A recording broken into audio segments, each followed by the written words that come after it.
Bog pa ni zapustil svojega ljudstva, čeprav mu je postalo nezvesto. Tolažil ga je po svojem preroku Izaiju. Emanuel bo spet vrnil deželi čast, pregnal temo in končal stisko. Iz podrtega drevesa Davidovega rodu bo spet pognala rodovitna mladika.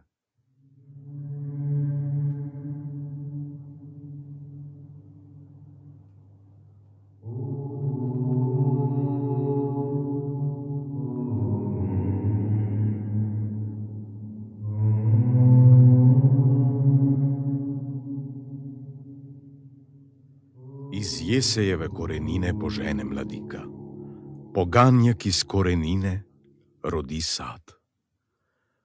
Duh Gospodov se spusti nanj. Duh modrosti in razumnosti. Duh sveta in moči. Duh spoznanja in strahu Božjega. Zakaj dete nam je rojeno? Sin nam je dan. Na njegovih ramah počiva oblast. Imenujejo ga čudoviti svetovalec, močni Bog, Oče na veke, knez miru. Njegova oblast je velika in miru ne bo konca.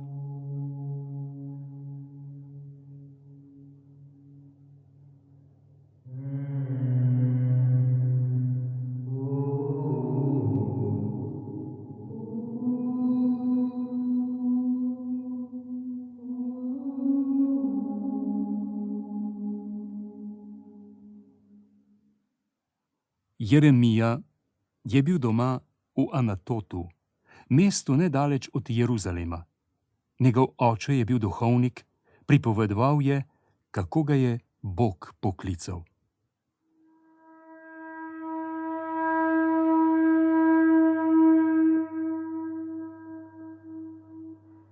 Jeremija, še preden sem te upodobil v materinem telesu, sem te izvolil. Še preden si prišel iz materinega naročja, sem te posvetil. Določil sem te za preroka narodom. Joj, moj Gospod in Bog, ne znam govoriti. Kamorkoli te že pošljem, moraš iti. Kar ti naročim, moraš oznanjati.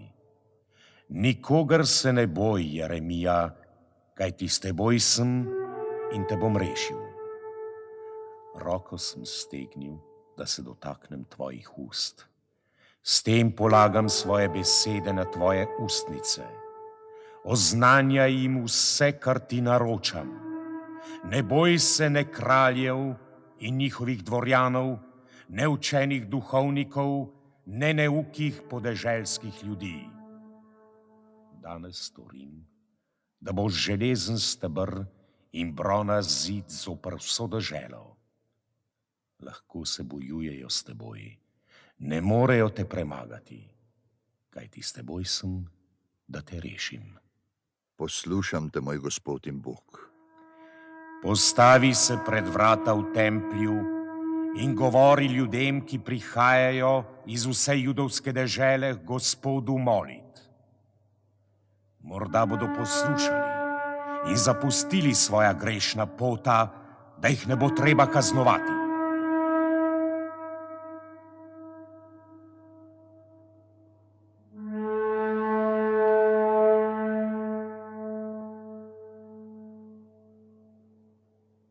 Tako govori Gospod, Bog Izraelov. Spremenite svoje življenje in svoja dejanja.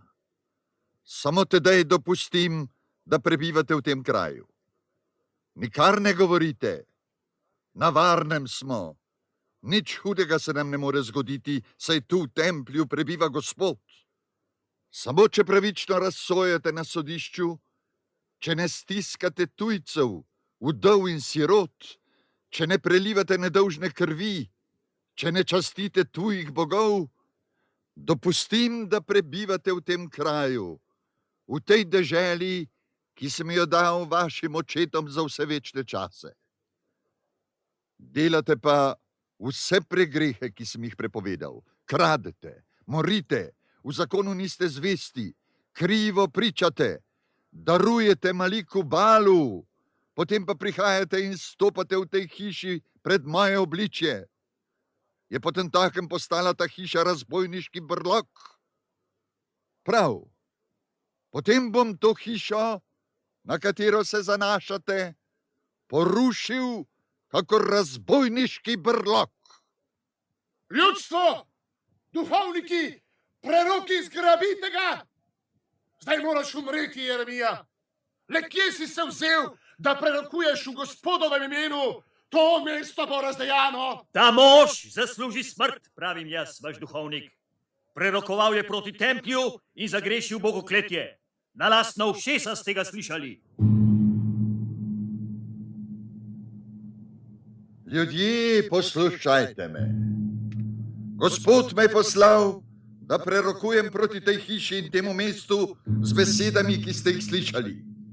Če pa spremenite svoje življenje in poslušate glas Gospoda, svojega Boga, ne bo dopustil, da bi vas doletelo zlo, s katerim vam grozi. V vaših rokah sem. Storite z menoj, kar mislite, da je prav. Povem vam pa, če me usmrtite, si nakopljete krivdo za prelito kri nase, na svoje mesto in vse prebivalce. Razsodi, starešina! Ustanite, ljudje! Tudi prerok Mihej je prerokoval proti Gospodovi hiši in temu mestu. Dejal je: Grič Sion bodo preorali kakor njivo. Jeruzalem bo postal kup razvalin z gostim grmovjem. So ga zaradi tega usmrtili? Mi pa hočemo tako krivico storiti v lastno škodo. In kako naj ravnamo, starešina? Ta mož nikakor ne zasluži smrti. Kaj ti govoril nam je v imenu Gospoda, našega Boga.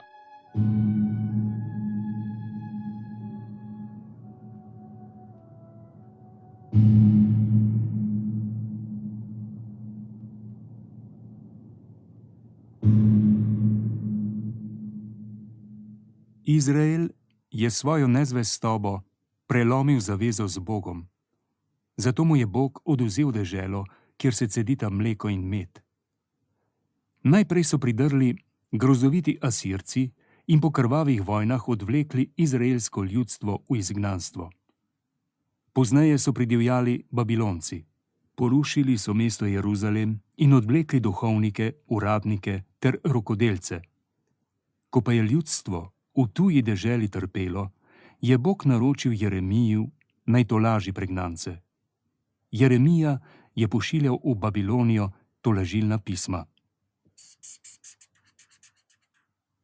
Resnično pridejo dnevi, govori Gospod, ko sklenem z Izraelovo in Davidovo hišo novo zavezo. Ne zaveze, kakršno sem sklenil z vašimi očeti, ko sem jih odpeljal iz Egipta. Zaveza, ki jo hočem skleniti z Izraelovo hišo, bo drugačna.